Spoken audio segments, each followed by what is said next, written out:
Thank you, Brian. Let's bring in our stock market all-stars. We got Bob Froelich of DWS Investments and author of A Bull for All Seasons. We have Deborah Breedy, president of DK Breedy Investment Management. We have Peter Schiff of Europe Pacific Capital. He's the author of Little Book of Bull Moves in Bear Markets. Hello, everybody. Peter Schiff, you had a fun day today. The biggest winner was gold, up $30 to $944. Goldfields up 12%. Harmony up 12%, Buenaventura up 10%, Newmont Mining up 8%. I assume you're sticking with your gold play. Sure, you're describing half my portfolio. I mean, I own all those stocks. And, you know, priced in gold, the Dow actually hit a new low today. The Dow Jones is now only worth 8.5 ounces of gold. And I think if you want to know what's really going on with the value of U.S. stocks, you've got to price them in gold. And the market continues to lose value. It's an illusion that stocks are going up. It's because of all the inflation that the central banks are creating. Now, that's prospective inflation, because right now inflation's falling. No. Inflation is the increase in the money supply. The price increases are the result of inflation, and they're coming. Well, the money supply is growing like a son of a gun. There's no question about that. You and I may differ, Alyssa, because I think right now they're fighting illiquidity, and that's a good thing. No, I think they're doing the wrong thing. You know, I think what the government is trying to do is recreate the very conditions that led to this collapse. Look at Geithner's speech. Look at his plan. He wants to get Wall Street re-securitizing credit card debt, mortgage debt, auto loans, student loans. He wants them selling them up to leverage hedge funds, selling them to foreign institutions, to foreign central banks. They want to reflate the bubble. It's not going to work, but it's going to be very bullish for gold. Deborah Breedy, I want to ask you about Peter's gold call. I also want to ask you about Geithner's crash yesterday. He was up there mumbling some more on the Hill today, and he was just as vague and ambiguous and not in control of his policies today. And I want to ask you about the stimulus package. So we got all these federal things going on, Deborah. How are you playing it? Are you as gold-oriented, defensive as Peter Schiff? No, I'm not. I'm not defensive with gold. I think to have a portion of gold with your portfolio, I prefer actually buying Treasury inflation protection bonds over gold. But I think when you're looking at the situation right now, we've got an administration, a government that's willing to spend and do whatever it takes to get the economy stimulated here. I think I look at it like a kid that's graduated from college that doesn't have a job but has a rich father that said, look, I'm going to get you what it takes to get you what you need to get going here. Remember, tips is like hiring the fox to guard your hen house. You're not going to get any inflation protection from the government. They're creating the inflation. All you're doing is getting a security tied to the CPI, but the CPI dramatically understates inflation. You get much better inflation protection by owning gold.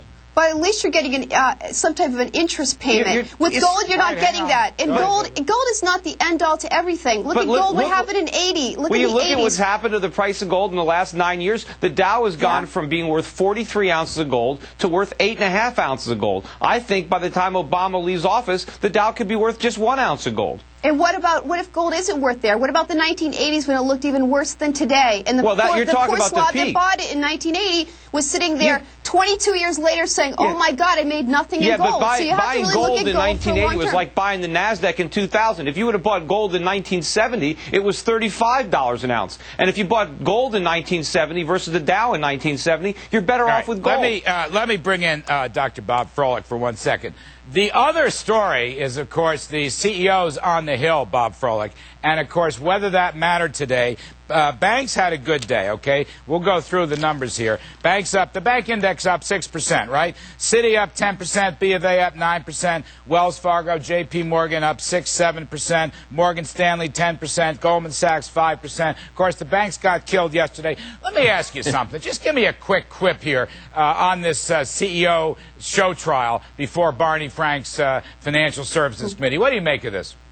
You know, I mean, it was all politics, Larry. You know, it could have been a lot worse. I mean, when I looked at today, I was afraid it was going to be another really bad day for the market, a lot of bashing. But I think it became basically a non-event. It's just political showcasing was what's going on right now. And quite frankly, we need to get past that and get on to what's important, namely details in this stimulus package. I think the biggest problem we had yesterday was the fact that we had more uncertainty. I mean, when you open your mouth, you don't create uncertainty. Yes, I mean, you just Exactly. Do you I have think that's the confidence? issue. Well, let me ask you this. A lot of people are asking rough questions about Geithner now, that they feel he is not the expert. He is not the great technocrat. That, in fact, his answers were slow and sloppy, apart from the fact that he didn't reveal any details. How does this translate? Would you buy financials? Would you buy banks? Is it time now on the bet that somehow Geithner's going to make it all better?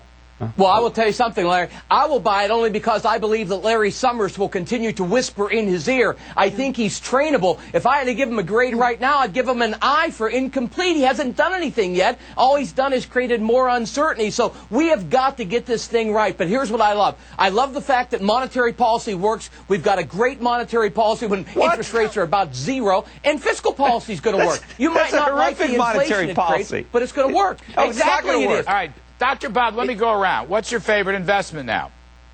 Right now, it's in the U.S. stock market. I'd be large cap, and for an aggressive investor, I'd be in financials right now today. If you're conservative, go in healthcare. Deborah Breedy, would you be in financials? I would do them selectively. I would have other things in the portfolio. I think there's just a lot of great American companies on sale right now. Companies that are paying great dividends, and I just feel that we're going to be seeing some rebounds in the stock market. Give me some examples, either sectors or companies. Well, even look today at 3M. They came out and they announced that they're going to be increasing their dividend. They've had 51 years of consecutive dividend increases. I look at that, they're paying 3.9. The 10-year Treasury is only paying about 2 3/4. I mean, I think that's a tremendous way to play it. McDonald's is another one, 3.5%. People are having trouble struggling with money, so they'll maybe take their kids to McDonald's as opposed to eating out at a higher price restaurant. I mean, they can definitely sustain their dividend. I mean, there's plenty of companies like that. Even Procter & Gamble, we need to have well, we don't always have to have, but baby diapers, dog food, soap powders, detergents, all that type of thing. I mean, they have a tremendous dividend, and I feel they've got a great brand name that's going to keep selling. There's a lot of companies and Larry, like that. we have the bank CEOs are going to be eating McDonald's as well, so that's a great call on your part. That's right, and for a dollar in your salary. That's right. Touche. Although, I don't know, they have to convert their restricted stock. Peter Schiff, besides gold, what are you doing, my friend? Well, silver looks really good. I like the gold stocks, and I love Asia. I love the high-yielding Asian equities, a lot of the China plays that got beaten up. There's some great buys out there. There's a lot of good companies that are trading for ridiculous prices. Just stay out of the U.S. markets, though. It's a disaster waiting to happen. Are you shorting the dollar?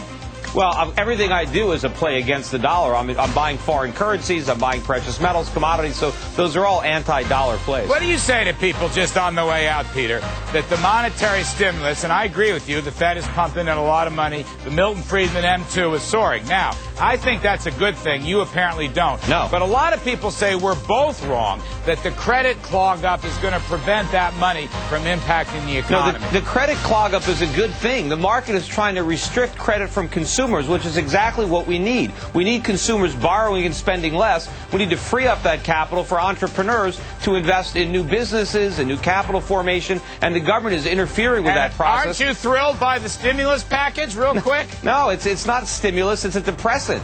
That's the problem. The problem isn't uncertainty. The problem is the package itself. We don't need any more stimulus. We're already suffering a massive hangover from all the stimulus of the past. All right, we got to get out of here. Bob Froelich, Deborah Breedy, Peter Schiff, thank you very much. Coming up, CEOs in the hot seat in front.